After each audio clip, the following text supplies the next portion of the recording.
If you're like me, vinyl records mean a lot to you. From sound to visuals to tangibility, it's an unmatched experience in today's scroll and click culture. And if it means a lot to you and I, imagine what it means to those who've put their own music to wax through the years. There really is something pretty profound about holding a piece of vinyl that has your music on it for the first time. I'm Jim Hankey, host and producer of Vinyl Emergency, a podcast where your favorite songwriters, producers, and other personalities talk about how the mere existence of vinyl has influenced their lives and careers. People like Roseanne Cash, Oscar nominee Michael Shannon, Hozier, I remember falling in love with Howlin' Wolf's The London Sessions. Adam Duritz, Ben Gibbard, Lisa Loeb, As I was going through my records, I didn't realize I forgot I had Andy Warhol sign it. plus members of REM, Tom Petty and the Heartbreakers, Run DMC, and more. The arts succeeds where politics and religion fails. Vinyl is more than just the music that's on it. It's also the memories, legends, and science that made it in the first place. Streaming will never kill the true record makers. You can't stop thinking side one and side two, even if the world doesn't care. It's in their blood. Find Vinyl Emergency on your preferred podcast app today and give us a follow on Instagram at Vinyl Emergency.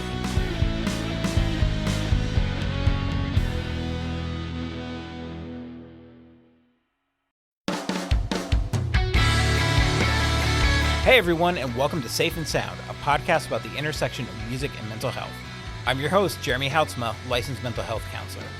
When you think of the term post-hardcore, you can't help but think of my guest today, Jim Ward. Jim is a founding member of At the Drive-In and Sparta, not to mention a few other projects. With Sparta's new record, Cut a Silhouette, coming out on May 29th on Equal Vision Records, I was lucky enough to catch him for an interview. In this conversation, Jim and I talk about his nonprofit, You Rock, an inclusive rock summer camp that empowers girls 9 to 17 to get involved in music and music making, his struggle with alcohol and anxiety, the carefulness of trying to not wear one's mental health as a badge of honor, and how Jim would be my nightmare client. Stay tuned to the end so you can listen to how to donate to Jim's charity. All right, let's get to it.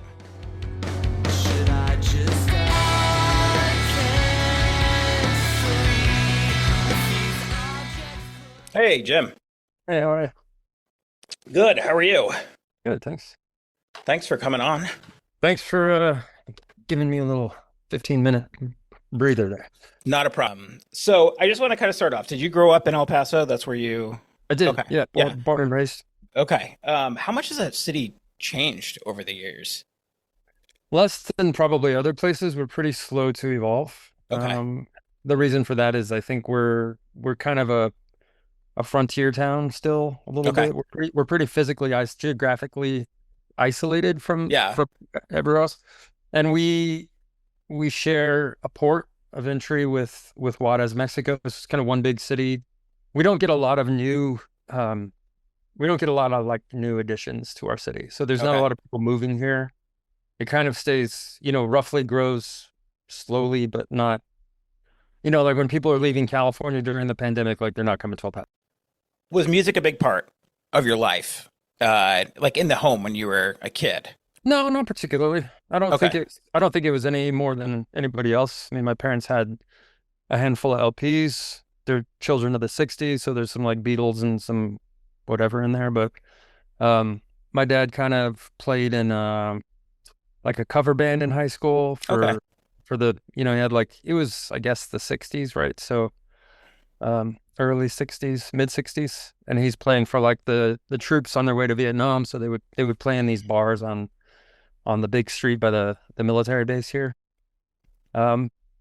But not particularly, no. I mean, I've some uncles that play music or whatever, but nobody making a living doing it for sure. Yeah. And did your dad like play music in the house just in sense of like with his band would, or? I mean, and because of the angle of this podcast, I would say that the one thing that I would see him doing as a kid is kind of like when life was maybe troubling him, he would sort of sit and listen to records and play along to them. I think that was his way of using music as a coping mechanism. I'm sure it's a different generation, right? Yeah. Men of Yeah. that generation are not sitting around talking about anxiety or depression or anything, but they just want to be left alone and whatever. Yeah. So I definitely remember moments like that, but not like it was never like sit down and I'll show you stuff. Like I may have had questions. I didn't take music very seriously either. I mean, I started playing music when, and I don't want to jump ahead of your questions, but I started playing music when I was 12, because I had a class in junior high where you got to pick your instrument. It was like every 9 weeks you had to do something different. So it was like wood shop 9 weeks, home ec 9 weeks. This is 7th grade. And one was like music class, and I was absent the day that everybody picked their instrument. So when I got back, the only thing left was bass, because it's a big electric bass and we're all fucking tiny human beings. Yeah. So I got that, and I just started kind of taking it, like it piqued my interest enough that my dad went with me to buy like a $99 Fender knockoff at a pawn shop. And I started just playing like in punk bands with my friends. So not taking lessons, not taking like, I didn't have any desire to be like a musician. I didn't take any classes at school. I sang in choir in high school, but only because, there's really nothing else to do. It wasn't like a career concept for me. I think or aspiration. I think I probably always thought I was going to be an engineer, which is I went to summer camps for that. I went to like journalism summer camps, but I didn't take music. I wasn't one of those guys that is like, when I was 7, I learned how to play fucking Eruption, and then my life. I was like, oh, I love going to shows, and I love playing in these punk bands. It's fun. You know what I mean? It's just like a good time. I wasn't good at sports, so it was my extracurricular activity. So transition me from this class into playing punk music. It's kind of like the summer or the year that I discovered punk rock and skateboarding, and the cool thing about punk rock, especially at that time, is that anybody could play anything in any band, and it didn't matter how good or bad you were. It was just, it's just like if you're participating, it's all good. Like it wasn't I felt like in the metal scene, there was like levels of like equipment and gear, or I guess same thing, like gear and like technique and proficiency. And they took that stuff, like the metalheads in school were like all in guitar class, like practicing shredding. And it felt like the punk kids were just like sneaking cigarettes in the alley. Like it just wasn't the same, like just not taken the same way. Yeah. So it sounds like what you're saying is the entry point was kind of low. Like there was like to participate. And that's been like a general theme for my entire career. Is I always say that I don't really have a destination for this. Like I never wanted to be a rock star or be to me there was never like a end goal of like where I was trying to get. So that changes your work ethic a little bit, right? Like I'm not I take it as it comes a lot of times, like maybe to my detriment, or like I'll step away from music for a while and do something else. It's just not, it's never been like just like a destination. It doesn't have any interest to me. Do you think that has aided in how far like you've come in music, or just how far you've gotten in music, or has it taken away? I think that it has given me the space to be who I am, and for better or worse. And it has, I think it's given me the opportunities at times when I wanted to walk away, the ability to walk away and say, I don't want to do this right now. Like this is unhealthy for me to do this, and I'm not doing a good job. It's not that I don't take what I do seriously. I just, I'm trying to write the best song I've ever written. That to me is always the end goal. And you can never do that. So I will never succeed at writing the best song I can ever write, because I don't know what the next one's going to be. Sure. And that's to me the journey. And playing shows and making records and everything else is part of that. But it's really, that's my motivation. Like that's what makes me get up and go. It's like, I want to see what comes out of this guitar and see what happens from there. It's so exciting to me. It never existed before. Yeah. Whether it's bad or good, it's just sort of like an interesting, it makes life interesting, I guess. I mean, clearly you have a talent, right? And Yeah, I'm not, and I'm not, things I'm that, not yeah, downplaying that at all. Like, yeah, I think I'm very good at what I do. I love what I yeah. do. I don't take it lightly. I just mean that, like, in the way that, we run this rock camp for girls here in El Oh, Paso. cool. Like, That's you awesome. can see the kids that are like, when I grow up, I'm going to be a rock star. Like, when I grow up, I'm going to be a pop singer. When I grow up, because that's their motivation, and Yeah, I get it, and there's no shame at all. Like, I think that it's awesome. I just didn't have that. I didn't have right. that. First I wanted to be a fighter pilot because I saw Top Gun, and then I wanted to be an engineer because I like the way that math works, and I like bridges, and I like gears and mechanisms, and like, I like all Yeah, that stuff. And I don't think that I realized you could be a musician. And sort of by the point I started touring, like when I graduated high school, I was 17. I had read On the Road. I just had this real wanderlust. yeah, And to me, being in a band was a vehicle to explore uh outside of El Paso. I mean, I was 17. I wanted to just get the fuck out of town and yeah, yeah, see what else was out there, and have these wild adventures, and it just seems so exciting to me. yeah. But it What's wasn't tied into, like, being a successful musician. It was just like, oh, this is a vehicle to go explore. nice? Yeah, that's awesome. What can you tell me a little bit about this rock camp that you do? Yeah, sure. So we take we have this is going to be our fourth summer, and our baseline is we take 25 girls, 9 to 17. We take 5 of them and form a band. Cool. In that band, they learn an instrument, they write a song, and then 2 weeks later they perform it.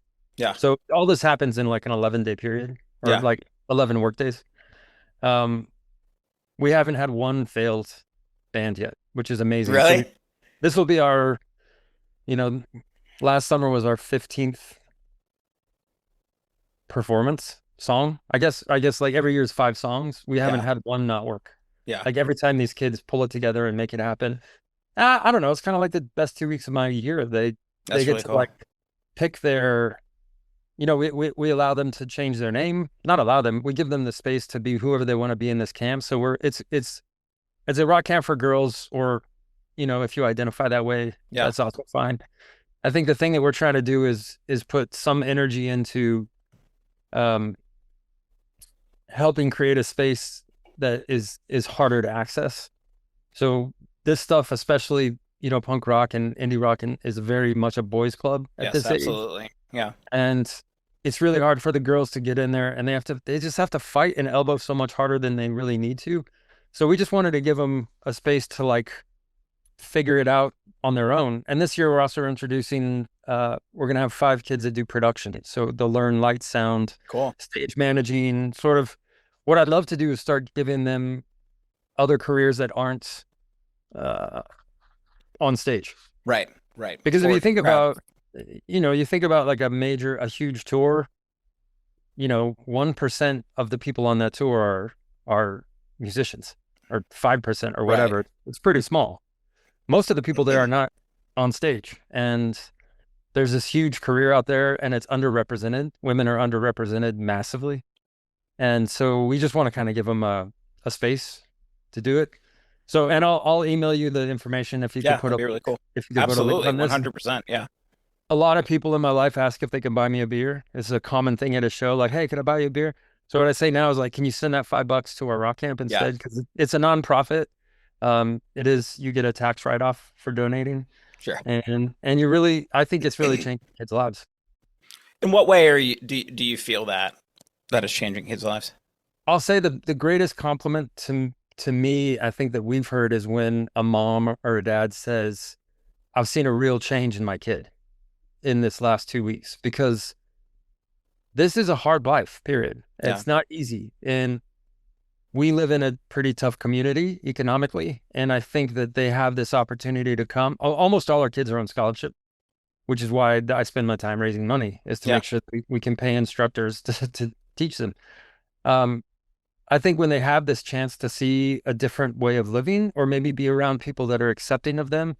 And these are girls that are, maybe they're the one kid in their class that has dyed hair, or wears, heavy makeup, or dresses goth, or likes, whatever it is. Yeah, They may not fit in. And I think when they find that community, they feel accepted and they open up a little bit. And you can see that happen so quickly in kids. Yeah. You know, we build all these walls and protections and things as we get older to protect ourselves, of course. But when you're a kid, that can get taken down pretty quickly. Yeah. It's just fun to see. And I just think, you know, as the years go on, we're going to see like a bunch of success stories coming out. That's awesome. I work with teens. That's kind of like my demographic and young adults. And I think it's such a healthy, like even my own personal story of dealing with a ton of anxiety and obsessive compulsive disorder and stuff like that. Like I wasn't naturally gifted at sports or anything like that. But music was my outlet, you know? Yeah, you found your tribe, right? Yeah. Yeah. And that is like invaluable when you're a teenager. Because everybody's looking for something. Everybody's looking for identity. Yeah. And comfort. Yeah, absolutely. And how do you think that the music community provides that for people, or more importantly, how do you think it has provided it for you? I think there's something to say for a place that you're roughly accepted for who you are, and to think that punk rock and DIY and indie rock and all this stuff is not judgmental or cliquish or judgmental to the max is ridiculous. Of course it is. Yeah. But I do think when you sort of find your tribe and you find your people that you know feel accepted with for the most part, then that's where you get the room to explore yourself. Yeah. I've had plenty of friends that start out in the punk scene or whatever it is and then graduate on to other things and don't really come back to it. And we're still friends to this day. But there was a time period where that intersection is what they needed. That was a place that they needed to be to figure out who they were and test the boundaries and understand what direction they wanted to go in. And I think, you know, music is so subjective and loose and broad that it just has different metrics, right? So I didn't go and play football because I wasn't skilled enough to play football, and I would have known that instantly. Yeah. You know, the first time I got tackled, I'd be like, I'm done with this. It's not fun. So I just think the metrics are different, and the way to sort of find your place or your role is beneficial for people like me. Yeah. Was that important for you as a teenager? Yeah, because I wanted to socialize. I'm a social person, you know, and I wanted to go and fit in with the people that I wanted to hang out with. And, you know, I quickly identified with, like, when I discovered punk rock, my first record I ever got was Subhuman's Cradle to the Grave. And from there, I went very quickly to like Discord record stuff. And that was like the stuff that I identified with. I wasn't into like the let's get fucked up and destroy stuff. Sure. I was way more into the like, let's sit around and talk about politics and protests and ethics and, you know, straight edge and all of that, and not understanding any of it and not doing any of it justice. It's not like it was it's a lot of hot air for sure when you're a kid, you know. But I think that's what I identified with. And so to be around people that could listen to me babble about that, I guess, was important. Yeah. I think I hear a lot of times too that skate culture and punk, like that community itself, very much intersects. And like, I'm curious, I think I've asked people this before, just where in that intersection, why do you think it goes so hand in hand? Well, I think it's the outcasts. Yeah. And I think the outcasts can recognize each other. So it may be that what motivates you is skating. It may be, you know, playing an instrument. It may just be hanging out or whatever. But I think that there's certainly internal rules that are pushed to be followed. Yeah. You know, like I was both in a punk band and played on the golf team. There was conflict there for sure on both sides. You know, my golf coach thought I was a moron. Right. You know, my friends that I was playing music with thought I was a moron. So there is like those, it's not like there's no rules, because of course there's rules. But I think the rules in that community, in skateboarding and punk rock, are just a different set of rules that if you can live within that, it might be easier than you living in the, like, you have to get straight A's, you have to have a good haircut, you have to wear clean clothes all the time, you have to fit in with these people or whatever it is. You know what I mean? Yeah. And it's just a different set of rules. Certainly there's. It's kind of funny. You said you're like a very social person. What I tend to find is that a lot of people who are socially anxious or deal with a lot of anxiety tend to use music as an outlet, and even being able to get up on stage. Like there's something that really changes and challenges them in a way that they're able to do that, right? It's like an outlet, and all these people who are really shy, they don't really want to talk to anybody, but they can get up on stage, right? Mhm. And rock out or do whatever, which I think is like just super interesting in general, because it I think seems that like an antithesis. humans are built to survive. Yeah. Right? Oh, I mean, absolutely, 100%. we're biologically built to survive. So if your brain is saying that you need to find a way to exercise these things so that you can keep yourself alive, then you're gonna find that outlet one way or another. Hopefully you find it in a healthy way, but not Right. always, right?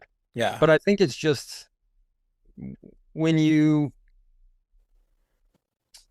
if you're given the opportunities to find that, I think that's like kind of the most fortunate part of my life, is that I was able to find people and places that allowed me to do that. Yeah.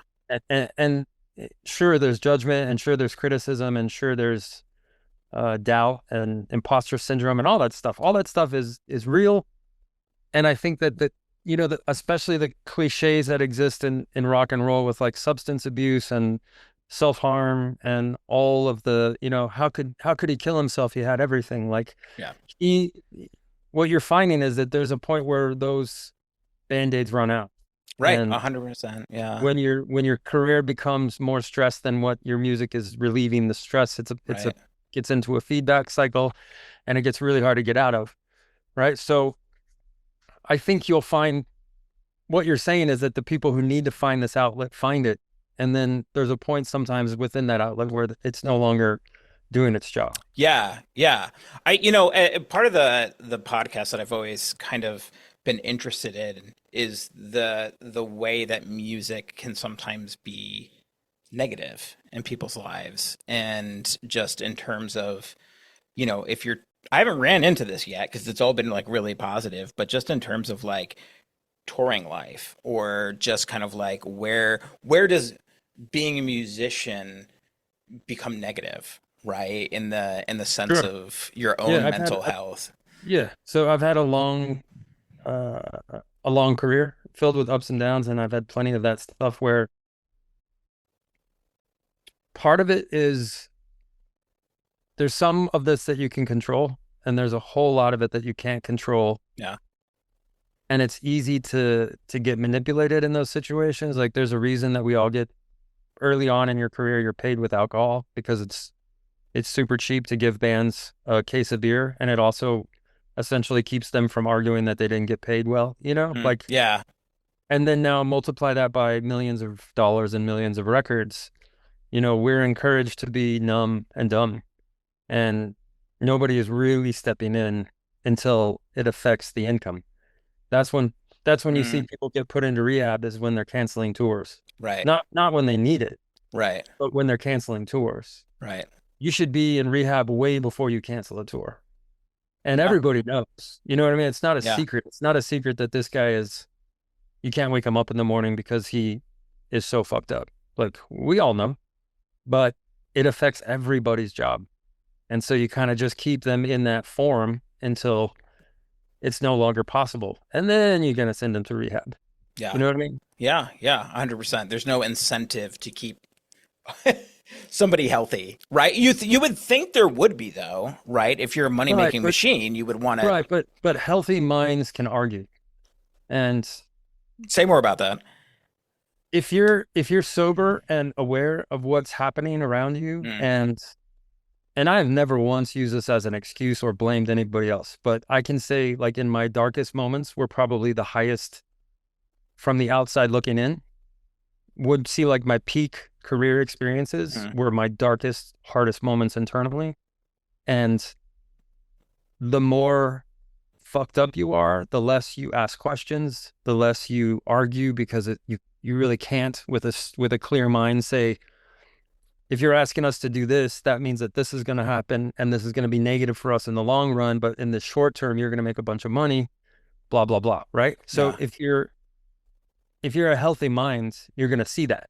If you're not a healthy mind, then you're probably just going to go along with it, because we are a gang mentality. Like, it's hard to stand up against your band and be like, hey, this seems fucked up, right? Yeah. Because then, you don't want to be the odd man out. You don't want to be the one that's upsetting the momentum, especially like when you start getting big. Nobody wants to be the one that's like, hey, am I the only one that thinks this is fucked up?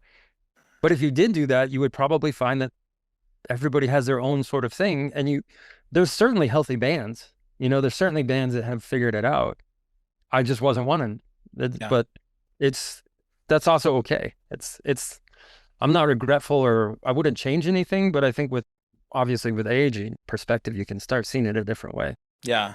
When did some of those, when did you start for yourself to kind of see some like negative effects of being in a band, whether that is alcohol consumption or drugs, or, just even mental health? Yeah, I couldn't, it's hard to say. It's a really hard question to answer, because so much of this is hindsight. Yeah. So I don't know in the moment where, I definitely know that I had people around me saying that they were not worried necessarily, but like, are you okay? Or, and really at that age, it's probably just more to do with the partying, and you're around people that are partying anyway, so it's not that much. But it just kind of seems like there's kind of a natural age where you sort of get your shit together, and being in a band, you really don't have to. You can sort of live this Peter Pan life forever, and there's probably a pretty good reason that people tour excessively. When you think about it, feels good to outrun your problems. I think all of that's totally a natural. I know plenty of people that are like, their bands tour really hard when somebody gets divorced, or whatever. That's usually the normal one that you see, like, all right. But I think that it gives you, trying to find the right word for it. It's not an excuse. It's just, it gives you the opportunity to run. Yeah. It's a very transitory life, if that's the right word. Yeah. But so I don't know, to answer your question, I don't know when I look back, because I've gone to plenty of therapy. I've had lots of therapy, and I don't know how much it's worked or how good I'm at it. I'm probably not very good at it. But what is that? What do you mean by that? Like, I don't know how much of a better person I am becoming because of that therapy. It's like, I was using this analogy this morning. It's like when it's like you find the light switch, and you turn on a light, and you realize that everything in this room is falling apart, and you just very quickly turn the light off again, because it's hard for me to like look at problems and then solve them. It's easier for me to avoid. And some of that comes with like just the way my brain is wired, and I get all that stuff. But, I could have been told all of this when I was 23 and selling a ton of records, but also drinking a bottle of vodka, and I would not have given a shit. Sure. I mean? Yeah. It's not like if someone's like, hey, by the way, in 25 years, this is really going to be traumatic to you, I'd be like, oh, I don't care. Sure. Why would you? I'm not self-aware. I don't understand. Yeah. Many people are not self-aware at 23, right? Like, that's just, your brain is still forming. And again, like, you walk into a room every night and you're excited to play a show, and there's a bottle of vodka, and it's a good time. Yeah. It's not like it was all sad and depressing, or like, wow, I had a blast. Sure. I had a super good time. Yeah. It's just, I don't think that it's always easy to know when the party stops and the self-medicating starts. It's just not it's not like it was Tuesday afternoon. Yeah. I don't know. Yeah. No, yeah, absolutely. I think there's like probably warning signs in the back that I see with people. I think one of the things that I struggle with as a no, I don't really struggle with that as a therapist, but one thing that I see a lot with people, especially young people, is just just heavy marijuana use, right? And it's more of like a self-medicating thing, and I'm like, I don't really give a shit whether or not you use marijuana, or you're drinking. Like, normally, this is kind of like the spiel I give, is kind of like, normally, it's an escapism, and there's tons of escapism. Music is an escapism. Like, you just have to think at some point, like, at what point am I, like, is there a healthier way to deal with the things that I'm escaping from, right? Sure.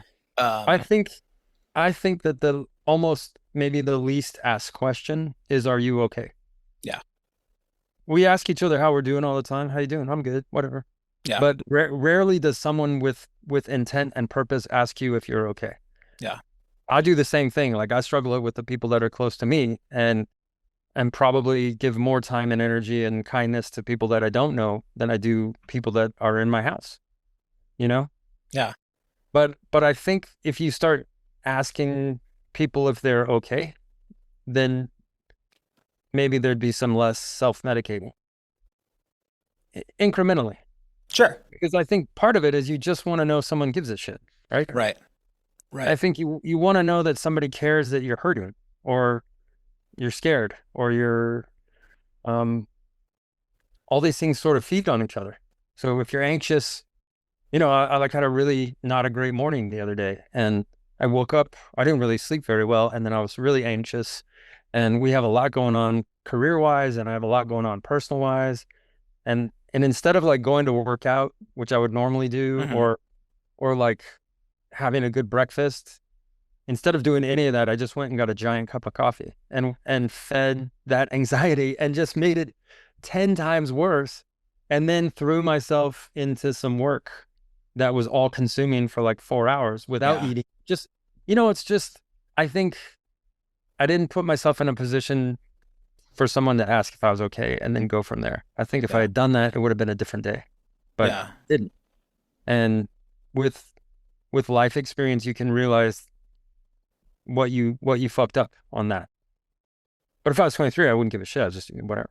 Well, I don't think we're very kind of like aware of whatever's going on for us, right? I think it's even harder.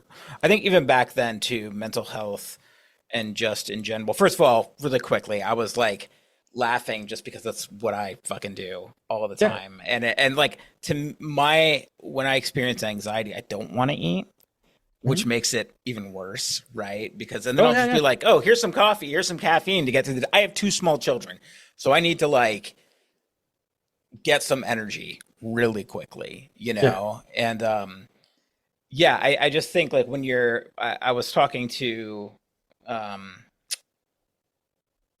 band Zayo by chance? Yeah.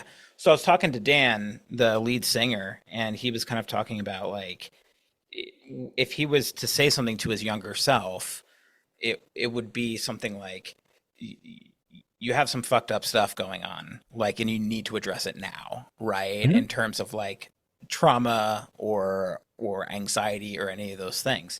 Sure. But we're not really aware of that, right? Yes, perspective. Like, it's total perspective. I'm curious for you, Jim, like what's your anxiety look like? What is people experience anxiety differently? There's a physical aspect and there's a mental aspect. Yeah. So I certainly am in the ADHD gang. And I didn't really realize that significantly for a long time. And it really serves what I do well. Mm-hmm. Those characteristics work really well for a touring musician in a lot of ways. Yeah. The one thing that, when it was pointed out to me that there's this woman who's saying like, oh, I never realized when I went out with my friends to a bar that I would be on my 3rd drink when they were finishing their 1st, because that quiets the noise in my head. Right. Yeah. I honestly had a pretty heavy emotional moment when I heard that, because I never realized, again, I use this analogy of turning the light switch on. Like, I didn't realize that noise in my head was not that not everybody had it. Right. And sometimes, and this is a beautiful part of my life, is that sometimes that noise is making incredible music in my head. Yeah. There's always something going on for me. Sometimes it's just like sticks on cymbals dragging, just screeching noise, and it's hard to be in the moment, and it's hard to sort of recognize that. And then you start learning things about like emotional regulation, and you start realizing that when you can't deal with something in the moment, that you lash out, or you cause chaos, or you get fucked up, or whatever it is. For me, I'm not a typically anxious person, but when I have it, it's extremely physical. So it's extreme, like my shoulders are up here. Yeah. And my whole body hurts to some degree of just tenseness, I think. Yeah. And it's hard to calm myself down, even though like you can go to therapy and you can get the tools and you can read about it and you can have good advice from people around you that love you. Incredibly hard to do in the moment. Absolutely. Yeah. Incredibly hard to think, when you feel like you're drowning, that you should like is, you don't need, I don't need to make a different analogy. It's just hard. It's hard in the moment to stop and to regulate and to calm down. And I think that that's probably just like a lifetime of struggle. And yeah, that's kind of what mine looks like. Some of the thing too is that like sometimes it's just time, right? Because you're getting flooded with adrenaline, and what's really interesting to me is the fact that like the brain interprets it differently. They're the same exact chemicals as when you're like super excited about something, right? Or it might be like the same exact chemicals that you experience when you're on stage or something like that, where that adrenaline is pumping, but the brain goes, no, but this is bad, right? Like this is something bad is going to happen. Yeah, right? like the dread. Yeah, the dread, and really, it's just your amygdala firing something off. When I was talking to Dan, and I'm somebody who struggles with extreme somatic anxiety, and it lives in my body. I'm very sensitized to it. But when I was talking with Dan, he said, like, how I try to describe my panic is like, imagine you're driving and you have like, a kilo of drugs in the back of your trunk or a dead body. And all of a sudden you look and you see police lights in the back. He's like, that feeling that would wash over you is one that I experience for no apparent reason whatsoever. It's awful. That's awful. Yeah. And what a struggle. Yeah. And it's something so many people deal with, but don't talk about.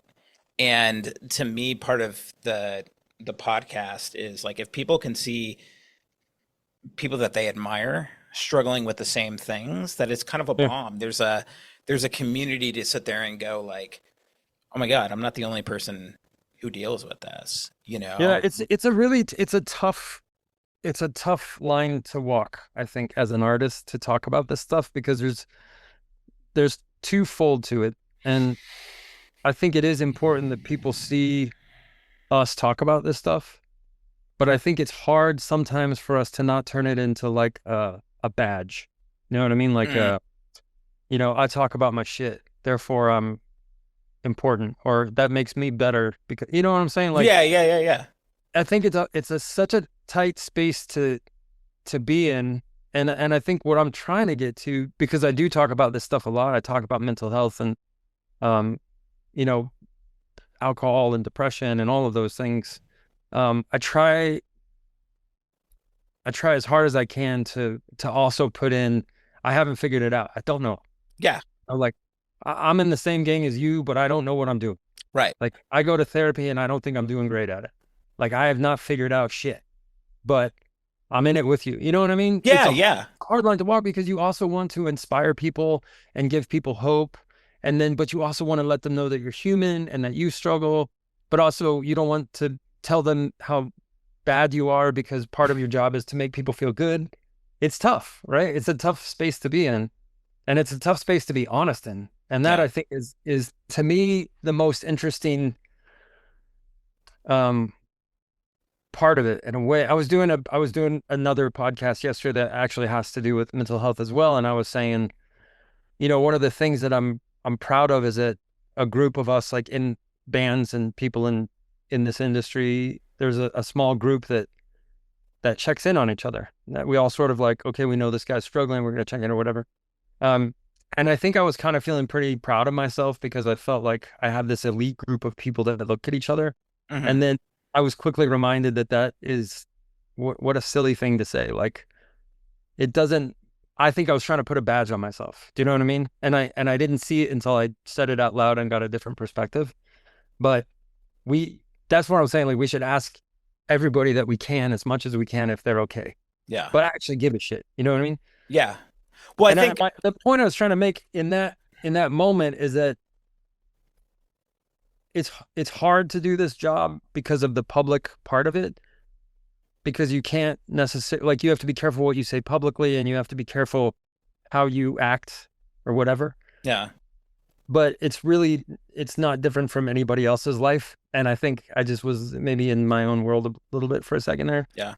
And it makes me want to remind, especially in a podcast like this, in a situation where you're asking about mental health. And I think it is important that people see other people dealing with it. And maybe I'll learn a few things from you today, and maybe you'll learn something from me, and maybe somebody watching is going to learn something from both of us. And I think that should be my ultimate goal, is to just be open to understanding and learning and telling as much of my story as I can without being too overly critical of yourself, but also being realistic about what you're doing. Does that make sense?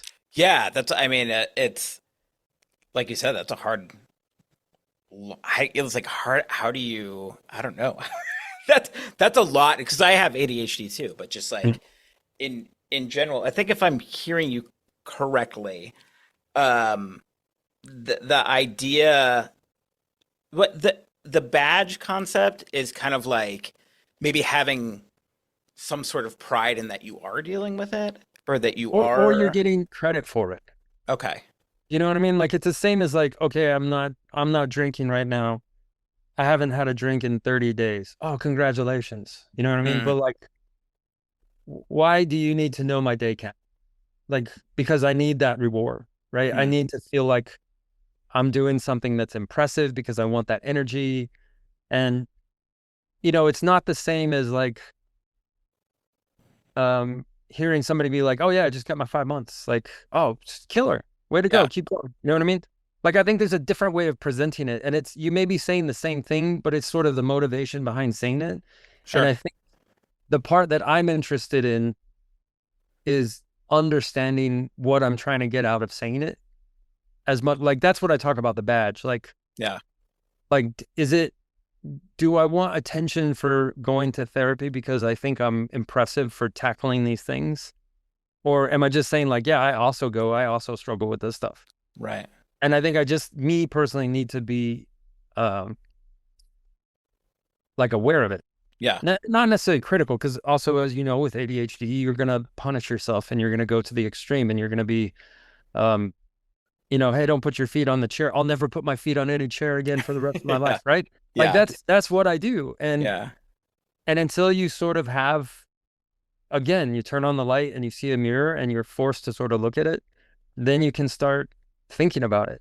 And, also, like, in this job, we're very fortunate to have the time and energy to spend on this. Like, some people don't have 6 hours a day to do nothing and think about themselves. Like, it's a very narcissistic job, right? Yeah. It's a very self-centered occupation. So I also get the irony in that. But yeah, I think, and I'm happy, like, anything I'm saying, push back on and try and figure out because this is like the best part of conversations is. Yeah, no, I think I'm trying to wrap my head around it. I think, man, I think for myself, there's been, back in like the mid 2000s when mental health still was not really a huge, like, I've seen this swing right over to like almost mental health as like an identity. Like we're That's what I'm talking about. Yeah. we're That's exactly what over. I'm talking about. It's almost like we commoditize, is that the right word? We've made a commodity out of being Right. mentally aware or Right. being mentally health aware.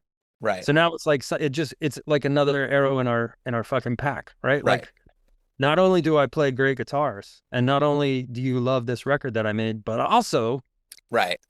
I'm all about mental health. You know what I mean? Yeah. Like I got, Yeah. Yeah. that's what I think I worry about that in the sense that it becomes something that's not authentic. That's what I was thinking about, because when you said that, I was like, the goal is to be as authentic as you possibly can be. And like, that doesn't, if you're wearing at it as a badge, like, people are gravitate towards authenticity, right? I almost want to push back on that. Yeah, go for it. So I again think that's the badge. The badge is like, I'm authentically myself, but I'm not going to tell you that when I get drunk, I yell at my kids. And I'm not going to tell you that I've whatever, fucking lie on my taxes. Like, I'm authentic, but I'm just trying to tell you that what I tell you is what I want you to know is the truth. And that's who I am. So again, I hear what you're saying about being authentic. I struggle with that incredibly. Like, but then you're not being authentic. So when I look back, I don't read reviews of my records, and I don't go back and listen to podcasts that I do. I don't read interviews, but I will occasionally see, like I'll get like hey, we need to post this on Instagram, and it's like a pull quote from something, or it's like a little bit of me talking. And I can tell you 1 out of 5 times, I'm like, oh, what a fucking dick. Like that is, what are you talking about?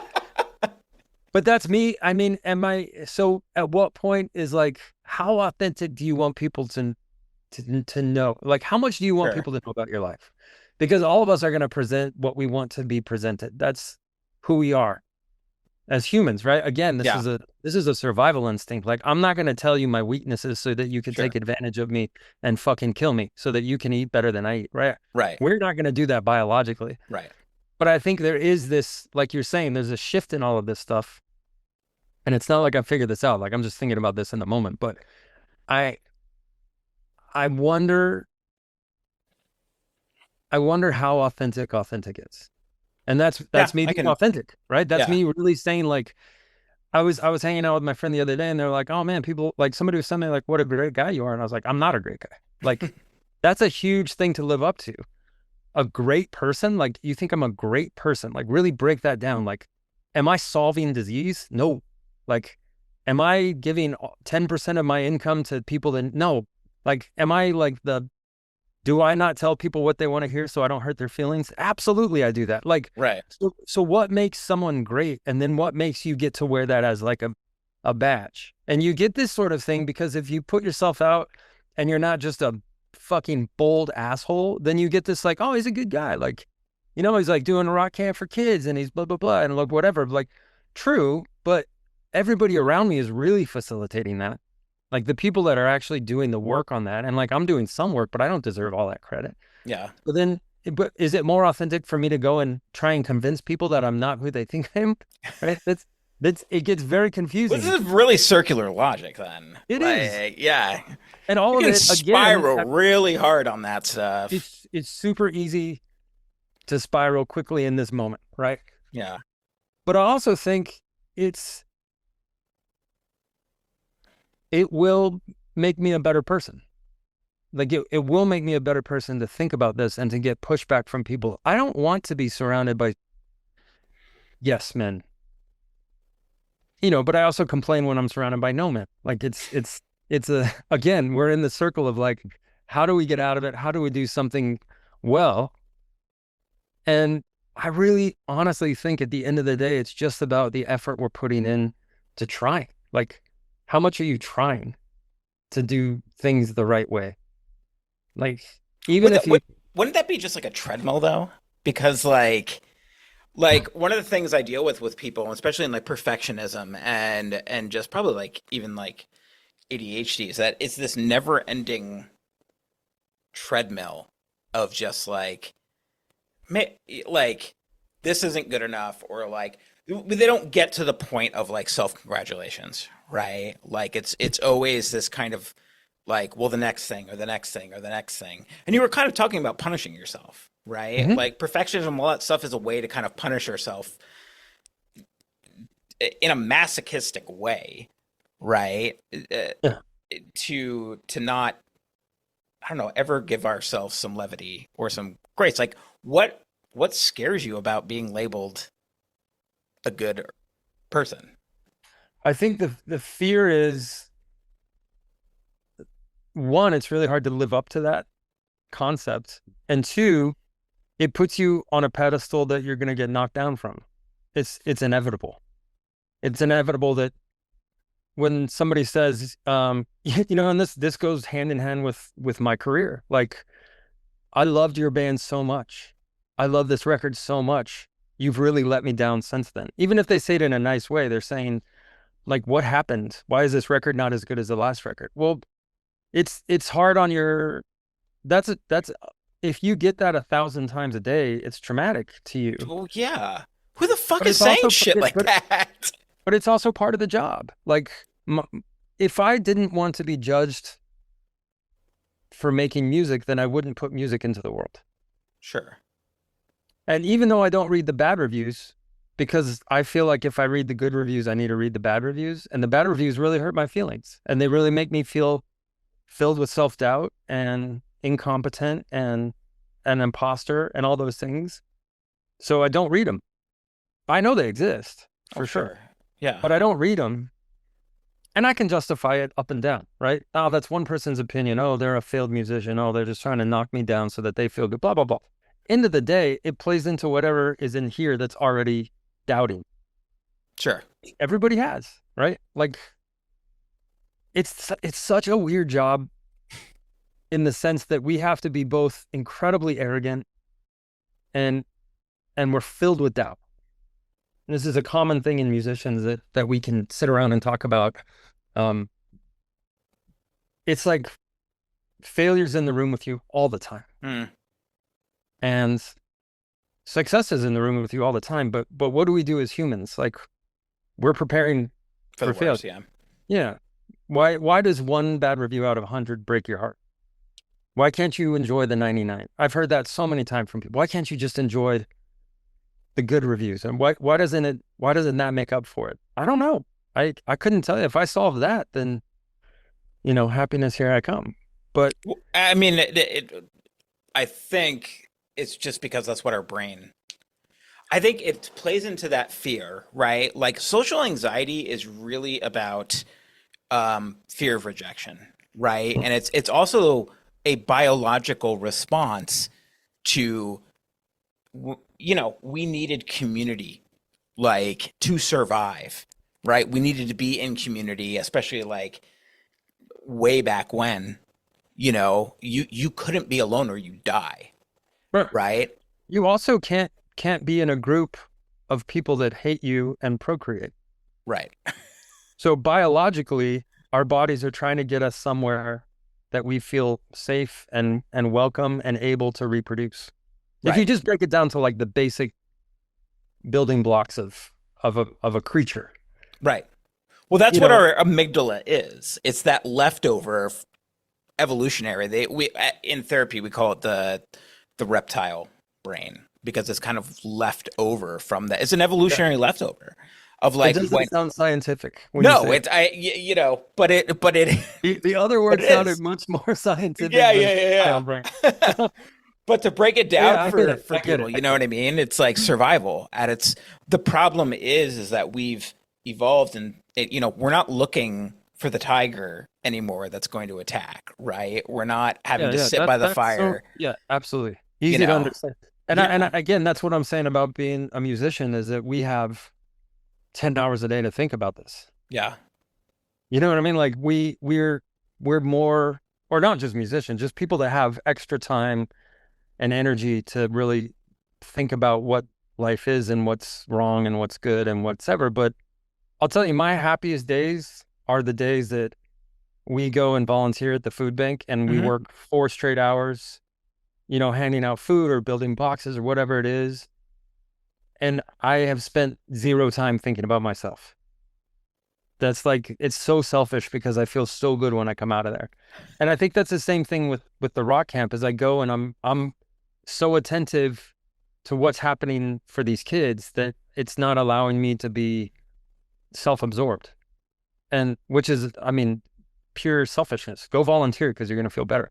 Right. It's such a good feel. It's such a good feeling to go and do things for the, they say like the lowest rates of depression are like these tribes that have not found modern amenities and just sort of, they work throughout the day to sleep through the night. And that's kind of a beautiful thing. And I think as grateful as I am for the time and privilege I've had to reflect and understand who I am and pay therapists to tell me things and have the time to like do that. I also would probably be just as happy living in a tribe, like living to sleep. Yeah. I think nothing in this world is, very little in this world is black and white, right? There's always a trade-off for something, or there's always like, of course you get something out of volunteering or any of those things. Like there's no pure intention, right? We might think that, Right. but everybody gets something out of something, or we don't do it. There's a trade-off. Like nobody just purely goes and is like, and I'm going to be a great person. Like everybody gets something out of something.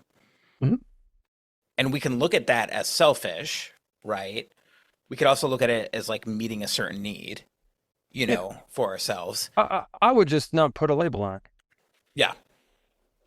Because I think that's the harm in it. The harm in it is like that I'm trying to figure out the reason why instead of just letting it be. And that, I don't know, that's like religions are based on this concept, right? Like trying to just let go and be in the moment and be at peace. And I do think, and this is something that you said made me think of that trip around the moon that they just took. And one of the astronauts, they were asking him about what it looked like. And I think if I get it right, and I'm paraphrasing, I think what he said, or what I took from it, is that our ability as humans to take us places, whether it's the moon or to mental health or whatever it is that we've figured out how to, like the cheat code to, right? We didn't get there naturally. We didn't evolve to this point. And he was essentially saying, we're not evolved enough to see what I'm seeing. Humans aren't, I can't comprehend it. Right. Because we didn't take thousands of years, millions of years to climb to the top of the mountain to see the universe. We just figured out a cheat code to get there. Yeah. But we're not there. We're not ready for it. And I think that's the most fascinating part of humans to me, is that we have the ability to jump ahead of evolution quickly. Like, I mean, in the last 120 years, we've gone from horses to where we're at now, which is, and then it pushes us to be able to find ways of communicating that and find ways of grappling with it. And I think it's so interesting. That's just a sidebar. Yeah. I'm very curious about, and you saying I don't think I'm very good at therapy. Would kind of put that there is like a correct way to do therapy, or there is kind of like that's definitely not something that I'm trying to say. That's not maybe the best way that I could have. No. That's not that. I didn't mean it like that. I didn't like. I'm curious what you meant by that. I think it's me saying that I don't have a badge. Like it's me saying that I'm not better than anybody else because I go to therapy and I figured it out. And I'm encouraging you to also go and figure it out because there's a magic pot of gold at the end of therapy. Yeah. So I think what I'm saying is like, not only do I struggle with, and people can take what they want from it, but like, I'm a person that struggles with staying alive. That's something that I've struggled with for a long time. And that's in multiple levels. I'm not saying it's self-harm. I'm just saying, like, I think about this stuff and I worry about this stuff, and I am hyper aggressive to some people and I'm very passive to other. Like, it's just, you feel like the easy thing is to say, like, I'm a fucking mess, right? So all I'm saying is, like, even though I'm doing this stuff and I encourage other people to take the journeys that they want to take and are comfortable taking, I don't know what the fuck I'm doing. Yeah. That's all. Like, I think it's my new, and now I'll struggle with the idea of not making a badge out of not making a badge. Right? It's like, it's a never ending circle, but that's the idea. Is like, you're a nightmare client. I am 100%. So I think at the end of the day, it's just like, look, I'm aware. I'm more aware. This is what I'll say. I'm more aware now than I've ever been. Yeah. I'm probably mentally healthier now than I've ever been. I'm probably physically healthier than I've ever been. But the more I learn about it, the more I learn how much more there is to go. Sure. I always use the analogy, like, I'm smart, not me, but the analogy of smart enough to know you're dumb. Yeah. It's like, the lights are on now. It's like, oh, how do I start cleaning this up? But I also am, like, so, like, empowered by that. I'm so empowered that I'm aware of it. And I'm so excited about the hope that gives me. It doesn't feel like despair to me. And there's definitely moments in my life that felt like despair. I don't feel like I'm in despair anymore. And to me, that's a fucking win. Yeah. Like, that's a huge win.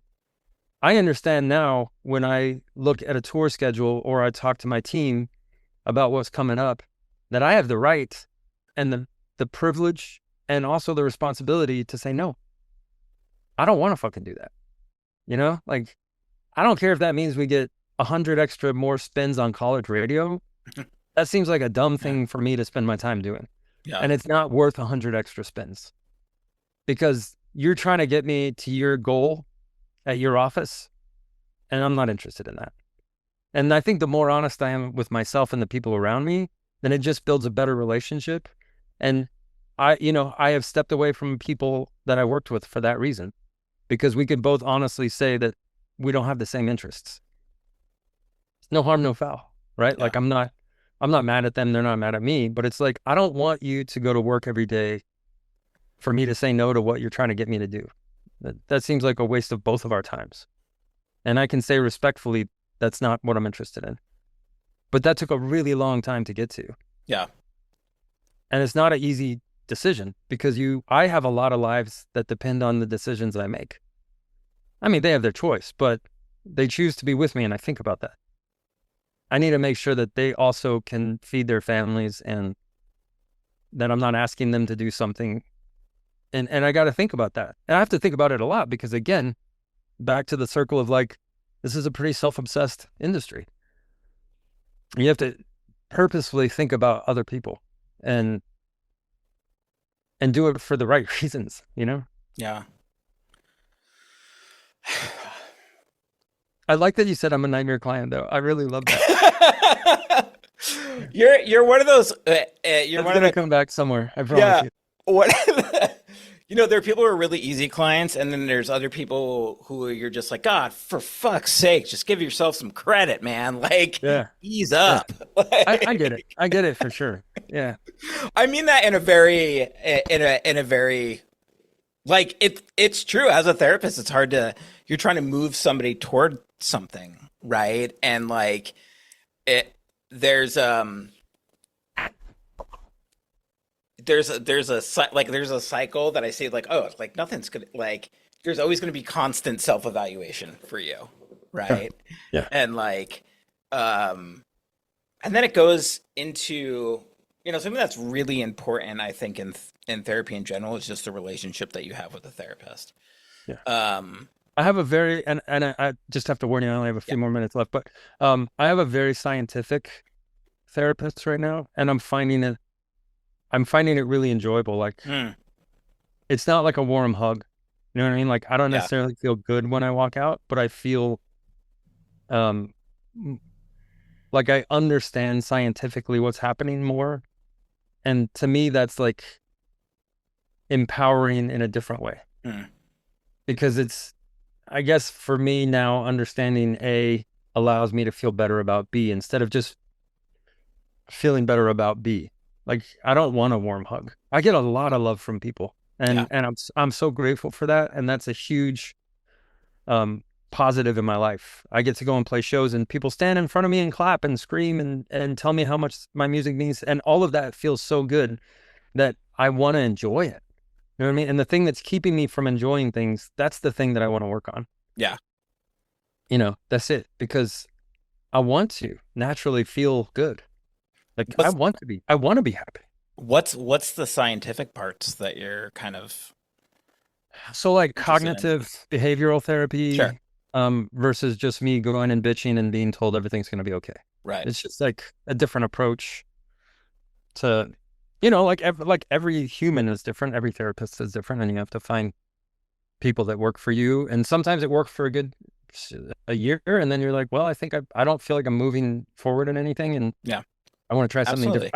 I'm just appreciating the science behind it right now. Yeah. Like the neural pathways and learned behavior and emotional regulation and all that stuff. Like I just find it interesting. What you're talking about is evidence-based therapy is what you're, CBT, DBT, all those things where there's people who are more relationally, like I'm more of a relationally based therapist. Yeah. I think I needed that to get to where I'm at. So Sure. I always talk about, let's say this really quickly. I always talk about the last 2 Sparta records, which were not commercially really successful, and it's not on everybody's top 10 or whatever it is. But I needed to go through that to get to this record. And this record is drastically being received drastically different than the last 2 albums. Like, this is like we're having a moment. I can see that moment happening, and I can enjoy it because I know the valley I went through to get to this peak. Like I went through it and I felt everything that I needed to feel, and I wrote the songs I needed to write, and I needed to stretch my legs in a certain way to make this album. So I think in the same journey in mental health, I can see that. Like, I've gone through these valleys, and now I get to go to this sort of better place where I'm feeling more comfort. Okay. Are you guys coming through Seattle at all? Are you touring? We'll be with the Toadies in a couple of weeks. Okay. Nice. That's an awesome tour. And you're going with Jimmy Eat World, but that's not just by 2 me. dates in Texas. Yeah. Okay. Awesome. Hey, well, Jim. thanks so much, man. Yeah, thank you. Have a great rest of your day. You too. See ya. Bye.